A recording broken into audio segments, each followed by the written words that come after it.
It's nice to be here. I've learned a lot. I can't say that about every conference I go to, but this is really, really very interesting stuff for me and well out of the realm of what I usually talk about and think about in meetings that I usually go to. So anyway, I'm glad to be here. I want to make clear from the very beginning, I'm not a policy expert at all. I have a fair amount of experience with one policy, and it's a policy that has a lot of implications for behavior change. It's a fairly new policy, so my view on it right now is I'm in learning mode about how policy works and how it doesn't work. I work for a quality improvement organization, which is, we are a group of organizations that are subcontractors to Medicare, CMS, the Centers for Medicare and Medicaid Services, and we there's a QIO in every state. There's in fact another QIO represented here in this room, and we essentially implement the priorities that CMS has for quality improvement for their fee-for-service Medicare beneficiaries. So, you know, the view is that managed care folks have a managed care company that can do some of this type of thing, but fee-for-service is just a fee-for-service program. So that's why Medicare funds a quality improvement organization in every state. So this is the background kind of how we got to this policy. So readmissions, hospital readmissions for Medicare beneficiaries is a very hot topic in my world. It's all I think about personally, but so I don't know if people are aware here, you know, statistically about 1/5 of all Medicare beneficiaries discharged from the hospital are readmitted to a hospital within 30 days. So there's this emerging consensus that a hospital readmission within 30 days represents, you know, probably an error. Now there are some readmissions that are planned, but they probably are related to, you know, quality and or safety gaps. They're certainly quite expensive. So, you know, it looks like a win-win-win to work on hospital readmissions. The way we worked on hospital readmissions was to improve transitional care. So that is care that occurs at the time of hospital discharge that helps transition the person to the next setting. And the setting that everybody feels is problematic is that transfer to home. You know, you have a little elderly person who's sick and now is on their own at home. And so this was a project that we did to implement better transitional care. So this all started with a tiny little pilot that we did in Colorado where we used Eric Coleman's health coaching model at the time of discharge to see if we could replicate it in the real world. So there's randomized controlled trial level evidence that transitions coaches reduce readmissions. So 5 years ago, we recruited a number of unaffiliated service providers, meaning home health, nursing home, hospitals, and physicians to see if they could implement. We're all about implementation. I'm not designing interventions or testing interventions. We're testing implementation, basically.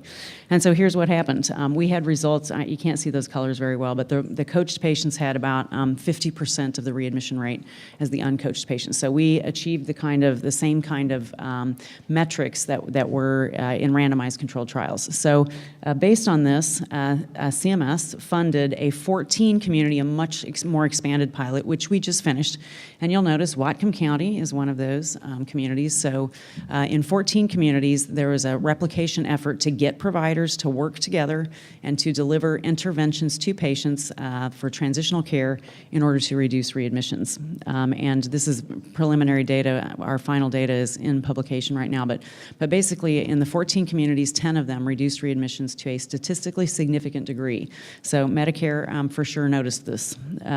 So what we learned conceptually about hospital readmissions is that you have to ask why 3 times. Why are people readmitted? So if you ask why the first time, there's some very specific problems at the patient-provider interface. And that is patients really don't know what they're supposed to do or they don't feel confident to do it. Secondly, they often do not take medications for whatever reason the way we might think they ought to if you looked at perfect. And they tend to return to an emergency room when they have questions. And if you're a Medicare beneficiary just out of the hospital and you're in an emergency room, you're going to be readmitted. So if we know all that, which we do, a lot of people know this, you have to ask why again. Well, why? And the real answer is the system is just so complicated. Providers are really unaffiliated. There's no consistent method for transferring clinical information. There's no consistent standard transition processes. So in any other business, this would be the supply chain management. But you know, in medical services delivery, we've never really thought about that. And thirdly, we don't intentionally activate patients and families to really engage meaningfully in self-care. We give that a lot of lip service, but it's been fairly recently with coaching interventions that we've become intentional about including that. So if we know those are the issues, why hasn't it just happened? I mean, we know what the issues are. We know what the interventions are that will make it better, and that the answer we came up with in all 14 communities is there's just no infrastructure for medical service providers to get together and set priorities and target these kind of problems. It's really nobody's territory. It's no man's land. So the projects that we did, the role of the QIOs was really at two levels. One was we were assisting providers there in that kind of middle diagram mess to deliver better transitional care services directly to beneficiaries. And we were also trying to help support the kind of groupness that it takes to really roll this out on behalf of a population of fee-for-service beneficiaries. So what we learned is, first of all, patient activation trumps everything. So, I say that there are three problems at the patient-provider interface. People don't take their medications right. People come back to an emergency room. Well, every single time it comes down to, activation improves that. Patients who feel confident that they can manage what they're supposed to manage, they know what they're supposed to manage, they feel confident either that they can do it or they know where to get help, that just takes care of all the other problems. Well, it doesn't completely take care of it, but it goes a long ways. So in terms of the important interventions at the patient level, patient activation, coaching is, in my mind, pretty much where it's at. Secondly, it takes a lot of work to organize the efforts of individual providers trying to work on this issue together. So I'm not going to go into this too much, except for to say in the 14 communities, people approached this various ways. In some places, they went with specific partner pairs. This hospital and home health agency need to work out a better process. But in the lower right-hand corner, there were two communities that really engaged sort of a multidisciplinary community-based steering committee type thing, and it really became quite evident from those two experiments that the best way to make this happen is to really get to the community level, meaning people who can get to people in their homes, who can activate people after discharge when they get home. So there were three incredibly helpful tools. The first was the patient activation measure. And the patient activation measure, there's a display back there, Chris Delaney is here. The communities that used the patient activation measure were able to use it to, first of all, target the people who are at highest risk for readmission in the first place. And secondly, to measure progress. So as somebody who has to make a funder happy, you can't just put in all this input up front and say, in 6 months or a year when we get the claims data, we'll know if this worked. So a lot of us used it to measure ongoing, is the coaching program effective? Are we getting to the right people, and is it working? So this is our data actually from the Colorado community, and I don't know if you guys can see that, but we did PAM surveys before and after our coaching intervention. And as you can see in the first survey, well over half of them were 1 and 2s. And following a coaching intervention with a transitions coach, well over half were 3s and 4s. So we know it's effective. The coaching intervention is a single home visit and 3 follow-up phone calls intervention. And these are little old people with multiple chronic diseases. The second extremely helpful tool we used was social network analysis mapping techniques of claims data, and this was done by Bill Mahoney through Qualis Health.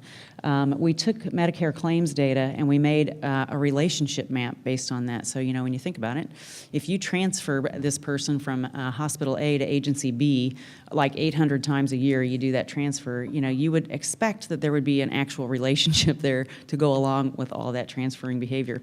And that's, often not true. But in terms of motivating providers, when we showed them data tables about readmissions and that sort of thing, they were all very interested. People, really enjoy data. But show them a map like this, and all of a sudden they feel like, who's that nursing home? Who do I need to call? It was really very helpful for getting people to kind of hone in on exactly what they needed to do. Then extremely helpful tool number 3 just came about. So in our pilot project, one of the things that was holding us back and that we heard all the time is, nobody's paying for this. Nobody pays for coaches. Nobody pays for transitions coaches.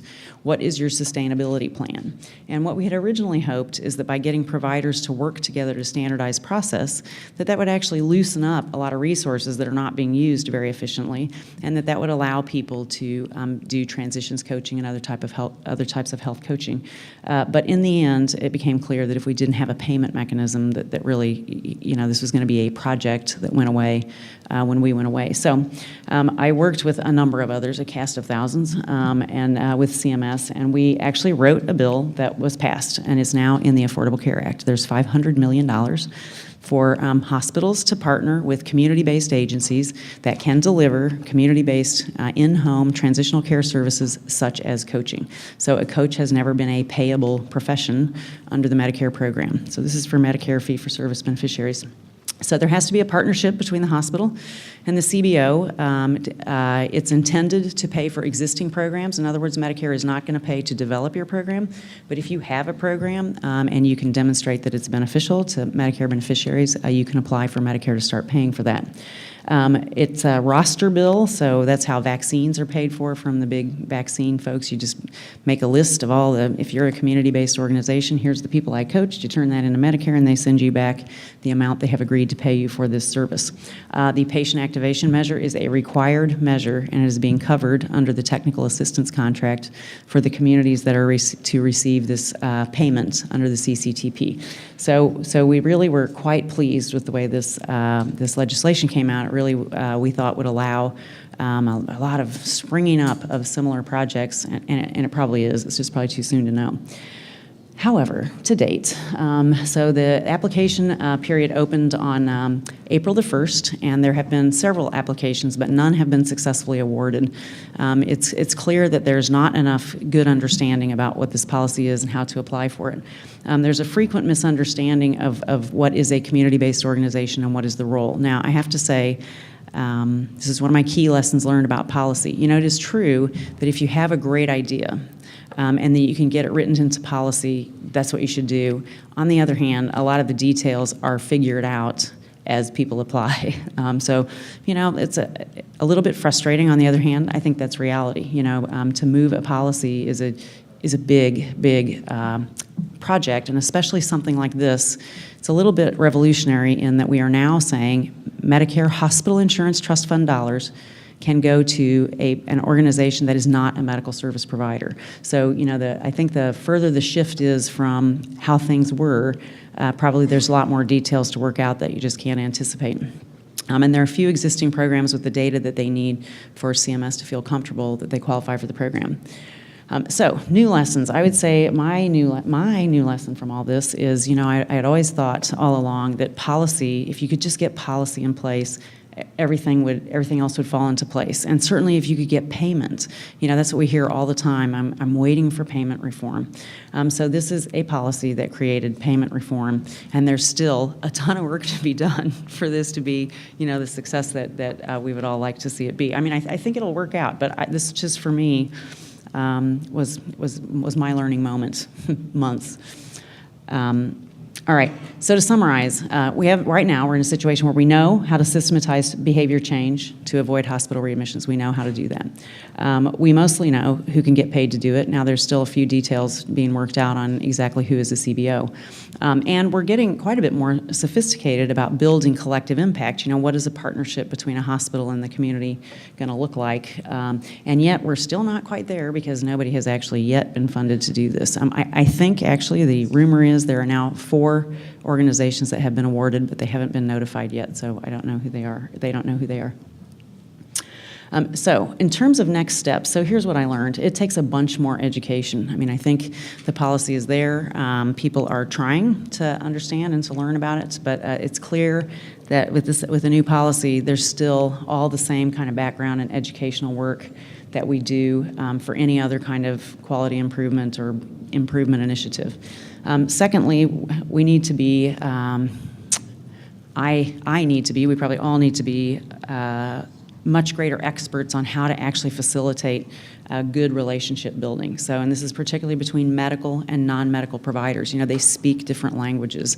There's probably people in this room that know a great deal about that. Thirdly, we have finally decided, my team in Colorado, we all trained ourselves as community organizers. We actually think community organizing might be the way to really drive healthcare quality improvement on behalf of a population, which, this is a population improvement initiative. at the next tier of sort of things we could do, I wonder if we don't need to educate specifically hospital boards.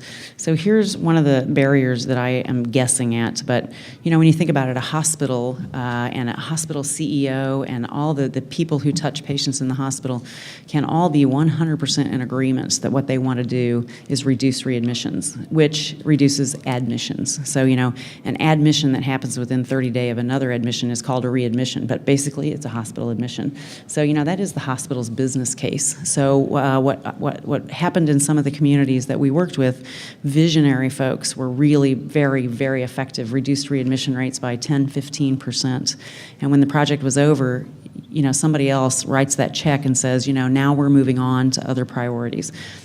We think this is probably more of a problem in, there's a lot of hospital systems in which the ownership is far remote from the hospital itself. So I think we need to be a lot more sophisticated about how to include, hospital boards and hospital system boards in understanding, the goals of this project and many other projects within healthcare reform. I also would love to be far more transparent and open and publish readmission rates in the newspaper, quarterly updates. What's the Medicare readmission rate like around here? There's no reason that should be protected information, and I think we will get permission to do that. It doesn't identify a hospital. For the population of people who lives here in these 4 zip codes, this is what the 30-day readmission rate is, and this is how it's trending. So I think that might also be a way to get more engagement around initiatives like this. And then if that doesn't work, I'm for a social protest movement or, I don't know, driving outrage. So anyway, in the end, what I learned is that policy, I think, is probably necessary. I think that policies need to enable best ideas, but it wasn't the magic wand that I originally thought it would be. It's not. It's kind of, the work is still just starting. So anyway, I always conclude everything with this about community-based improvement. It's clear that somebody has to do something, and it's incredibly pathetic that it has to be us. But that's Jerry Garcia, and it is absolutely the truest statement I know about community improvement. So thank you.